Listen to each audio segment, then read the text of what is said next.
तब हम लोग TIR by prism, TIR by prism, total internal reflection by prism, total internal reflection by prism.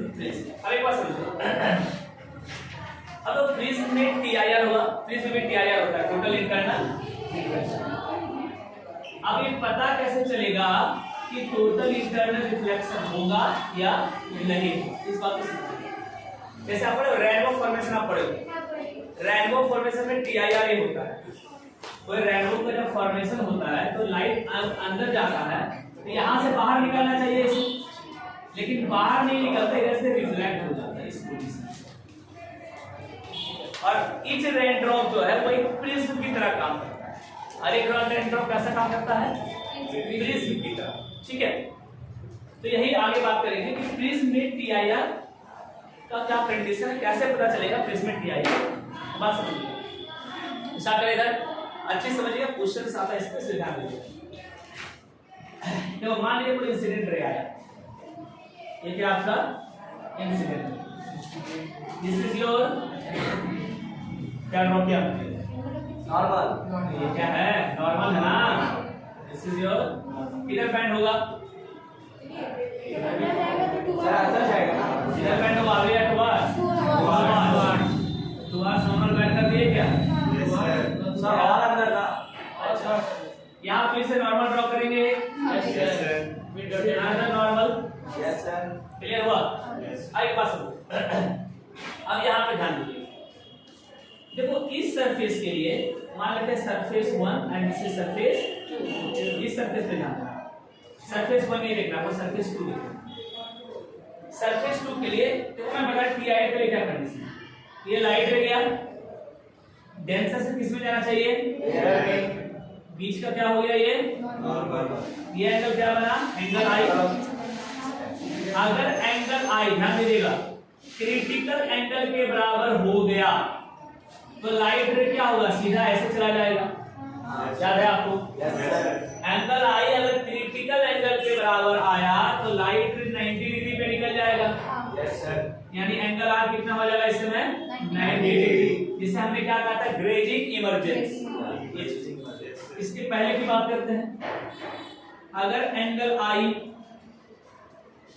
Less than रहा theta सी से तो क्या होगा,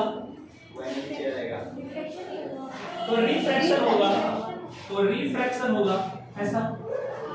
अगर एंगल आई इधर जाए तो एंगल आई क्रिटिकल एंगल से कम रहा तो होगा रिफ्रैक्शन, क्रिटिकल एंगल के बराबर आया तो होगा ग्रेजिंग इमर्जेंस, याद कीजिए।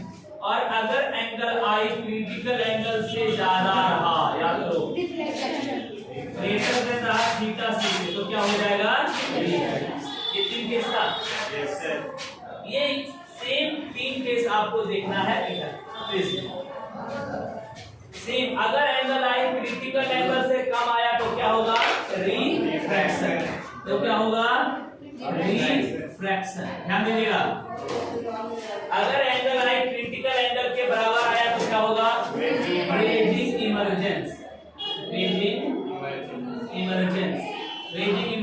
एंगल आर कितना 90 डिग्री। अगर एंगल आई ग्रेटर देन रहा क्रिटिकल एंगल से तो हो जाएगा TI, तो यहाँ पे सेम। अब आप इसमें ध्यान दीजिएगा,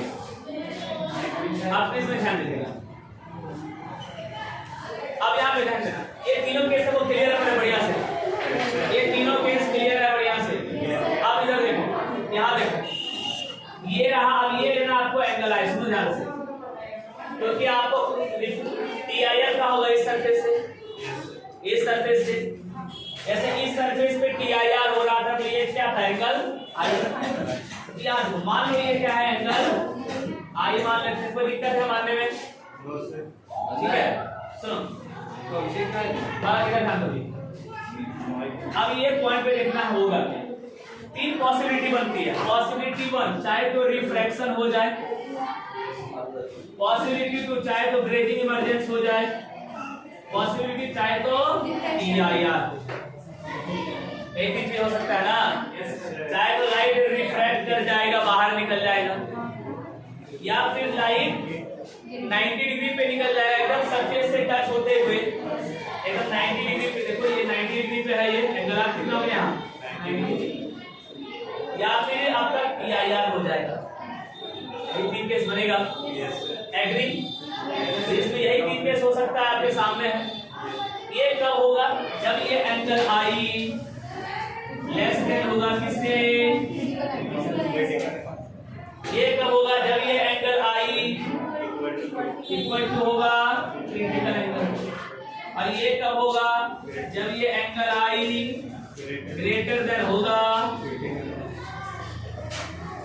आपको क्या करना है? सुनो, आपको बस ये एंगल निकाल लेना है। Listen carefully. आपको प्रिज्म में क्या करना है? ये एंगल निकाल लेना है। और जो भी गिवन क्रिटिकल एंगल होगा, जनरली क्रिटिकल एंगल प्रिज्म होता है 42 डिग्री। खैर कभी चेंज भी कर देता है, लेकिन होता है 42 डिग्री। अगर ये 60 डिग्री आ गया, बताइए तीनों में से कौन सा होगा? अगर ये 60 डिग्री आ गया तो तीनों में से कौन सा होगा? 60 डिग्री तो बड़ा है ना क्रिटिकल एंगल। क्या बोल रहे हैं? क्रिटिकल एंगल कितना?